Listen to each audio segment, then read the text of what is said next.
crime, but they decide they've got all this forfeited drug money, so what are they going to do? They build a $4 million police station. How much did it cost the local taxpayers?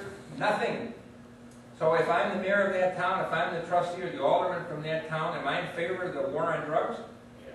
I can run a big chunk of my municipality without charging the people a buck. I'm a hero. So is that local guy in favor of the war on drugs? Well, he most certainly is. And then to show we're going to get tough, we're going to take away your college grant, your Pell Grant. You live in public housing, and we caught your nephew at your place with drugs. And you're responsible for this place that you got with public housing. You're out. Well, I didn't know it. You're out. We got plenty of people who want to move in there. So we take public money, and instead of using it for good things, we use it as a means to punish, to continue this idiotic war on drugs. So drug war axiom number 2, if you sat down and think, what should we do about this drug problem,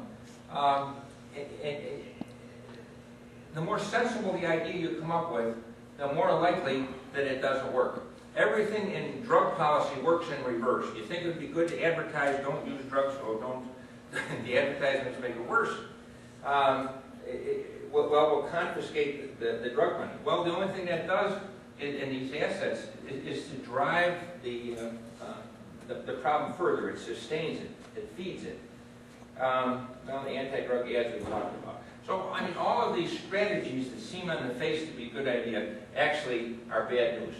Now, there are many other strategies instead of what government has done, but typically the money goes 70% to law enforcement, interdiction, arresting people, locking them up, incarcerating them, and so forth, and 30% of the money goes to drug treatment type things. And I would rather see money go for drug treatment than I would for law enforcement activities, because it doesn't matter how many dandelions you seize, the marijuana is still going to be there, right? It just grows. That was an analogy, right? I mean, otherwise Scots would be out of business every spring, but the dandelions are always back, and the marijuana is all back, and all these plants. But the trouble with drug war, our idea was, well, we will reduce demand by giving drug treatment. Reducing the addiction will reduce demand, and the drug plant will wilt on the vine. Well, that won't happen because it's easier to make a new addict than it is to cure an old one. You know, people fall off the wagon, you get back on the wagon, and hopefully do better, and we certainly wish people with an addiction well. But it's easier to make a new one than to cure an old one. So we need something better. But now here's so the first point I tried to prove to you at the moment is the war on drugs doesn't work.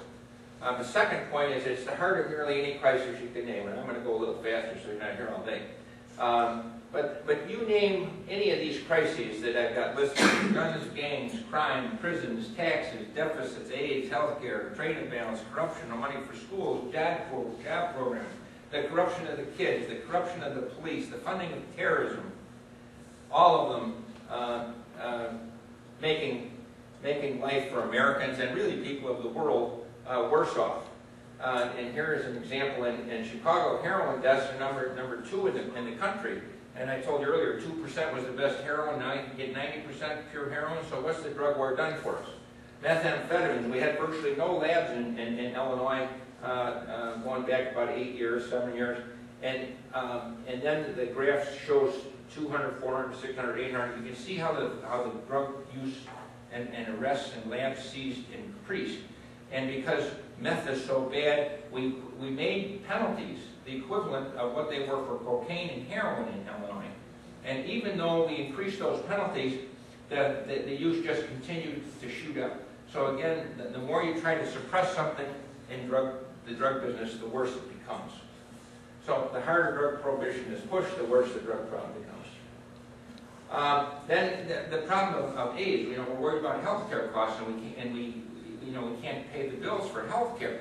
Well, back, this article is from, what's the date? 1992. The cost of treating an AIDS patient was $102,000, up from $85,000 in 1991. The figure was $57,000 in 1988, but because we've improved the drugs for AIDS patients, they stay alive longer. So over the last 24 years, because of the increases in the improvements in those drugs, it now costs $600,000 a year to keep an AIDS patient alive during the course of their life. But we can't give them a clean needle, because a clean needle will send the wrong message, one of drug tolerance, right? Better to be intolerant. Well, you can do that, but then you can't afford to pay the bills. Most new AIDS cases don't come from homosexual activity, it comes from sharing of a dirty needle. So you can't have public funding of clean needles because it's going to send the wrong message.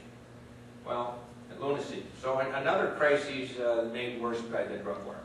Then we have the deficits at every level of government. Of course, we've got 2 wars. That doesn't help with the deficit. We've got the economy, which is bad, which doesn't help the deficits.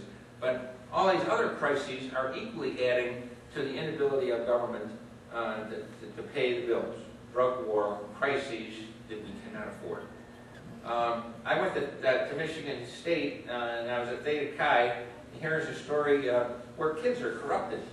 We got fraternity guys, 6 fraternities, suspended for selling crack cocaine. Kids didn't used to sell crack cocaine in fraternities. We have a drug war that corrupts the kids. We have the police corrupted. 15 cops busted an FBI sting. The guys aligned with one gang or another and helping respective gang members. We've got gang members coming out of our ears. It's 75,000 strong in Chicago, but it's the same nationally. You go to any big urban center, and you've got gangs and guns and crime and violence. So we got problems with guns. They're shooting each other. If you're in the drug business, you have the most valuable commodity on the face of the earth in your pocket. Something that grows on a plant: cocaine, heroin, marijuana. And we're talking about marijuana. Initially, when I got interested in drug policy, I think, well, this prohibition of cocaine and heroin, I mean, it's really bad because that's where the money is, and that's causing all of this violence, and it doesn't work anyway. So we need to legalize cocaine, legalize heroin, and like I said, marijuana. It's just, in my day back in Michigan State, the tie-dye sweatshirts, the guy with the sandals, and they go into the coffee shop, and who cares? They're in there, do their thing. I mean, it just didn't matter. And now that the years have gone by, and I see and read articles where 8,000 people killed along the Mexican-American border in the last year and a half or 2, where it's more violent than in Iraq or Afghanistan. And these cartels making money hand over fist, like we've seen in some of the stories that hit on the billboard here. And where does most of the money come from? Cocaine and heroin? What's the drug? Pot. Marijuana. Over half of the money for the Mexican drug cartels are coming from marijuana. This stuff you can grow 2 miles from my home, that every forest preserve in Cook County's got. That if you've got green grass outside here and the sun shines in Wisconsin, you can grow it here. It grows everywhere. So, but do we do that? No, we import it. We import it from Mexico so that the drugs are coming, they come in. Do we hear? Did I miss one? Where? Okay. Marijuana comes into a warehouse on the Mexican side and goes into the elevator, and then there's a shaft underneath the border over to the other side, and then they bring the drugs up in the elevator on the other side. Right? You can't see what they're doing in that building, you can't see what they're doing in this building. The vehicles come, the vehicles go, and so the drugs come in, and the cash comes in the bushel basket, and they bring it over onto the same town going the other way. U.S. money going out for this lousy stuff coming on the plant. I mean, helpful to people who need medical marijuana, but anyway, so you can see what's happening. Our money's going out, the drugs are coming in, and we've got the problem over marijuana, a relatively benign substance, certainly a substance that can help people with medical and medicinal problems. Drug war violence, epidemic.